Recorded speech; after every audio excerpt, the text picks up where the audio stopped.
Welcome back to the neighborhood, boys and girls. Our first guest tonight is Chris Lang from Keller Williams. Welcome to the neighborhood, Chris. Thank you very much. We've been talking a little bit here off camera, and you just brought something up, so I'm going to get started right away. You haven't been in this business long. Tell us a little bit about your previous to real estate journey and how you got here to this point. It's been a crazy road. I started out, I got out of the Marines. I was telling Jim, I got out of the Marines, and one of the first jobs I got was working as a collector for PHH Mortgage, which I believe they still exist as a servicer, but I don't think they're doing mortgages anymore. And then it turned into Sendent. But at the time, they were like, you can talk on the phone. And I was like, yeah, I'm doing collections. They were like, grab your headset. You're going to a 2-week training class. We're going to teach you some mortgage LTVs, what's an ARM, you know. And from there, just got on the floor, no real instruction. I don't even think I had a real cubicle. I just had like it was just a wall with a bench. And they were just like, pick up the phone and start calling people, doing refinances and everything. And that was good for a few years, had some success, and then the market dropped out, and I actually got in the loss mitigation while I was going to college at Rowan.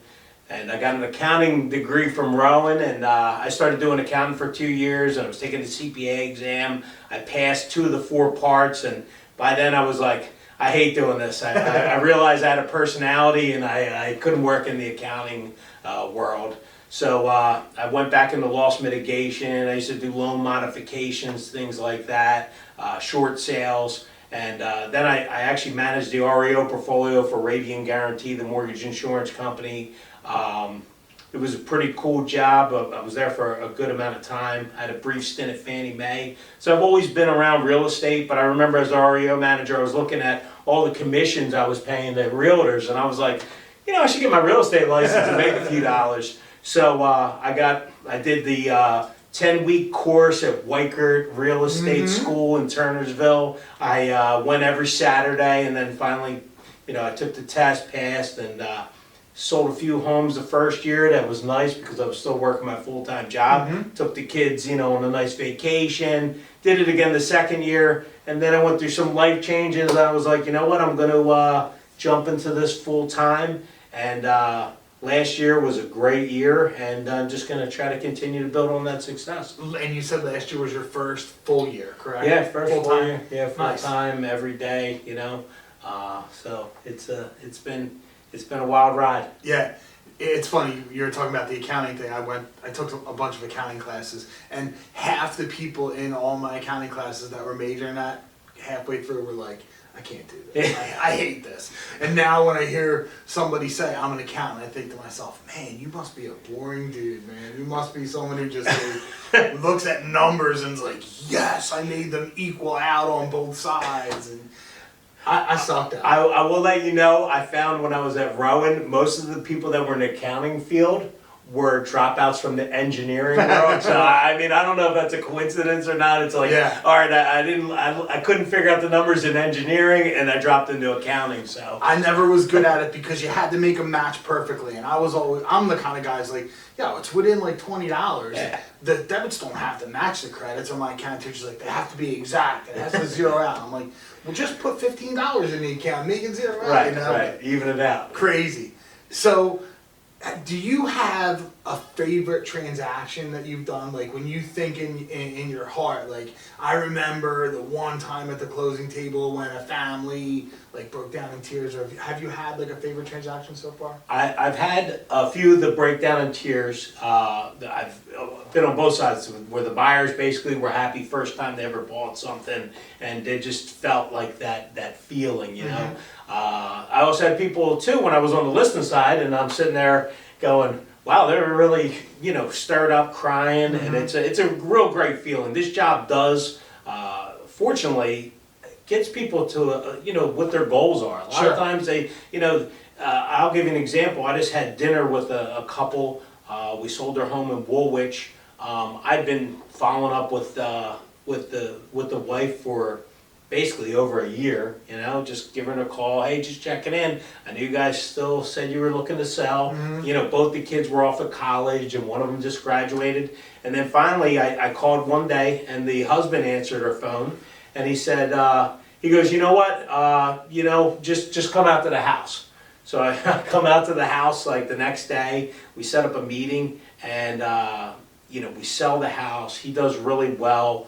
I've connected them with a place in Delaware where they're living. Then from there, they've been down to North Carolina to basically build their next home. Right. So they built a lot. They bought a lot. I connected with an agent down there in North Carolina, Keller Williams agent. They bought a lot down there. They're going to build the house of their dreams down there, for their retirement. Sure. Down in North Carolina. And I just had dinner with them. I think it was last week. And that's the kind of, we went from strangers over the phone You're like in part a of the cold family call now. to now it's like, in fact, they've actually referred me a few people as well, which, just really is heartfelt, just to think that people say, you did such a great job with me, I'm going to trust you with other people. Yeah, that's the ultimate compliment. Like, I love a really great Google review, or I love a really great review or whatever. But really, honestly, the true test of if I did a good job is if you say, hey, my cousin's looking to get a more, like that's the real compliment that you get. Absolutely. And like I said, I had dinner with these people. They're down in Delaware over in Wilmington area. We had dinner, some drinks, we had a good time, and we went from, like, once again, complete strangers, never even seen each other before, to just having me in their house, trusting me to take care of everything. And then, here we are months later. Nice. Having a drink, having a laugh. I got a bottle of bourbon. That was nice. Always good. I had a little of that last night. Do you find that you have like a target customer? Do you find yourself constantly doing first-time home buyers or constantly doing luxury homes? Do you have somebody you're like, that's my person, or are you just kind of jack of all trades, I'll take whatever comes my way? I'll always take whatever comes my way. I mean, I've sold everything just this year alone, just from lots of land to rural properties. But I would say probably my bread and butter is listing, neighborhood homes. Sure. You know what I mean? Just in the nice subdivisions. I've been fortunate enough where most of the people I've come in contact with have had, they lived in really nice, solid neighborhoods that people are drawn to. Right. And, and then I help them figure out what their goal is, whether it's staying here in New Jersey. There's another family that I helped, they had a townhome, but they wanted to be really in one neighborhood in particular. And we got a lot of offers shot down this year, which I'm sure a lot of agents had happened to them. But then we had one that kind of fell apart, their deal fell apart, and we swooped in and got it right in time. And we did a lot of things that are gonna happen. We bought the home as is. So FHA said there's a bunch of plate covers in the basement that needed to be covered. So I went over there, and me and the owner, we put all the plate covers in. And of course, I didn't think it was gonna be that many, so I went to Lowe's. I had to buy like 40 of them, and the only thing I had in my car is a screwdriver, so here I am screwing them in. Hand screwing them in. But you know what? Sometimes you got to do those type of things, and I think there are definitely things the families or your clients will always remember, all the little things that you went through to get the deal done. Sure. Now, being a former Marine, have you had the opportunity to do any VA loans? Have you had that? I have found, especially recently, that sellers are a lot less likely to accept a VA offer. So I haven't had the opportunity to do as many VA loans as I would like to. Have you had the chance to do any of them? I actually had the buyer for one of my good friends and also a realtor's home, and we put in a very competitive offer. We guaranteed, they did have some cash available to guarantee the sale price, and it was accepted. And 100% disabled client, and being a veteran, talking to him, he was in some of the recent wars. This is a guy who's not the type of guy you think would well up, but he was a big, strong guy, and I could tell that moment when, especially the walk through, him and his family kind of walking around the yard. This is a very beautiful home. And I could feel it, like there was a sense of, hey, I can't even believe this is happening to me. Yeah. So, and it's a good feeling, anytime anyone's, once again, you're helping them accomplish their goal. Sure. And it's a feel-good moment for them, You like it. It's always good. All right, let's go fast forward 2 years from now, we're going June of 2024. Where's Chris Lang? What are some of your goals and some of your bullet points you're looking to check off between now and then?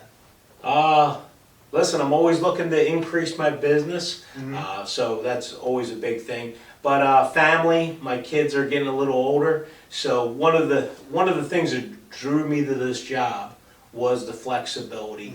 I do see my kids more than ever. My old job, when I used to take the train back and forth to Philadelphia, you know, by the time I got home, it was 6:30 at night, and I hadn't seen them.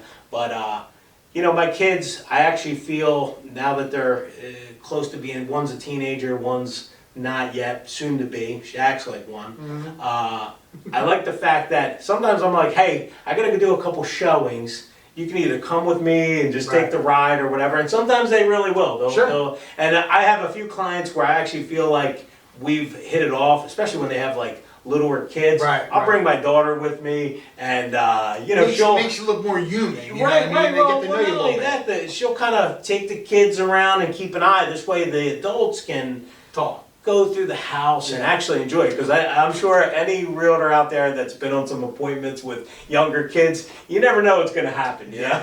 It's crazy. In fact, I always get a kick out of going to a house that has younger kids, and then my clients have younger kids with us, and the kids immediately are drawn to the other kids' toys, and you're like, you know. This could go either way here.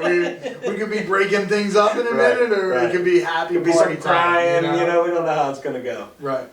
Cool. Okay, last question, personal question. If you could have any musical group or artist come to your house and play 2 songs for you, who would the group or artist be, and what would the 2 songs be? Wow. I'm going to have to go with Ozzy. Okay. I love Ozzy. Awesome. That is you know, a great I answer. probably got to go 2 songs. I got to go Always Crazy Train. Crazy Train. And maybe we'll have to go Mr. Crowley. Guest appearance by Randy Rhoads. Yeah, Crazy you know, Train without maybe Randy he's like a Rhoads. hologram, you know, or something like that. Nice. Yeah, you got to go with Ozzy. I think, And then Mr. Crowley. That is an awesome answer. I listened to Sirius XM, and they got the Ozzy's Boneyard channel, so that's on. I don't look like it at this moment, but I am absolutely a former long hair metalhead. Metallica, Ozzy. I saw Metallica and Ozzy Osbourne in 1987 at the Spectrum. That was great. So that is an awesome answer. That was a great answer. Chris, thanks for coming by. I appreciate it. It's been a fun time. We'll be right back with the next guest.